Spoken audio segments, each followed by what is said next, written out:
everybody, this is Blade from the HiddenBlade channel, and today I'm going to be talking about the Game Boy Advance SP.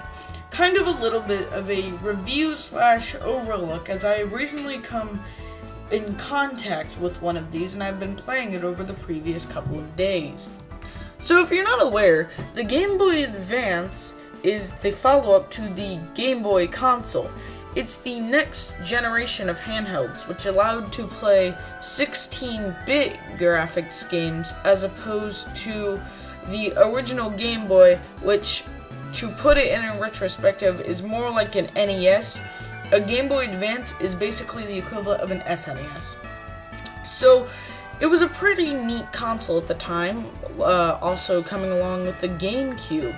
And these two had lots of features together. Multiple games featured areas where if you link up your Game Boy and your Game Boy or your GameCube through a link cable, you'd get hints in The Legend of Zelda Wind Waker.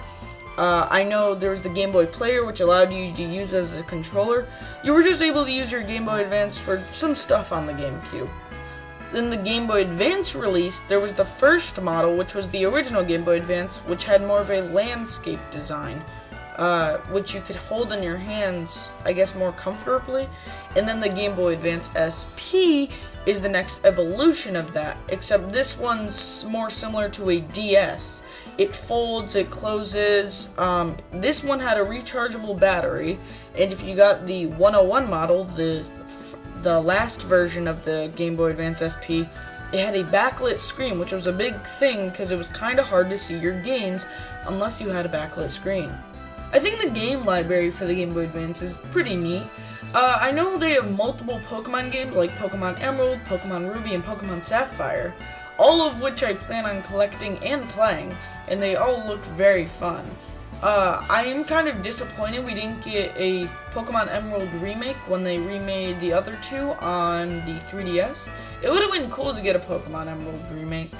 I really think that the concept of these Pokemon games and why they're the best is mostly because the Pokemon in them are very interesting. The designs are all, they're not all the same exact thing. There's tons of them to collect. The story's there. I can't really say much positive about the story because it's a Pokemon game, so there's not really too much to expect there. The legendaries are really cool. Rayquaza and Groudon are probably my favorite. Kyogre is kind of weird looking. They also had two Metroid games, Metroid Zero Mission and Metroid Fusion, both of which I also plan on collecting. I played Metroid Fusion a little bit at a friend's house, and I had a pretty good time with it.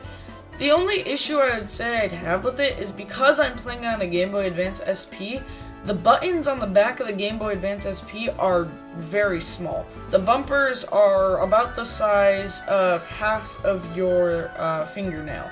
So yeah, they're decently small, and when it's a central part of both of those games, it's going to be kind of tricky to play them. So I guess if you were to get one or the other, it really depends on what type of game you're planning on playing. Because if you're a big fan of, you're going to only be playing, Metroid and games that require the back bumpers, then you're going to want to pick up more of the landscape original Game Boy Advance. If you're going to be playing any games just in general, like the NES Classic series, where you only really need the D-pad A and B buttons, because that's what they had on the NES, then yeah, this thing would be fun to pick up. But it really depends on what design or what games you're really playing. I appreciate how the Game Boy Advance SP closes.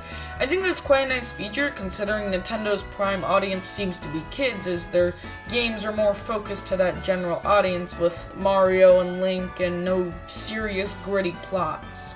So I think the feature of the Game Boy Advance closing is nice. My only issue is when they made it, I don't know specifically what type of plastic they used for the top cover, but every Game Boy Advance that I seem to find on eBay or at pawn shops or just anywhere in general, it's just always super scratched up. And I don't know if that's the plastic necessarily, or just I live in an area with really weird owners. But I feel like I see a lot of the cases just destroyed.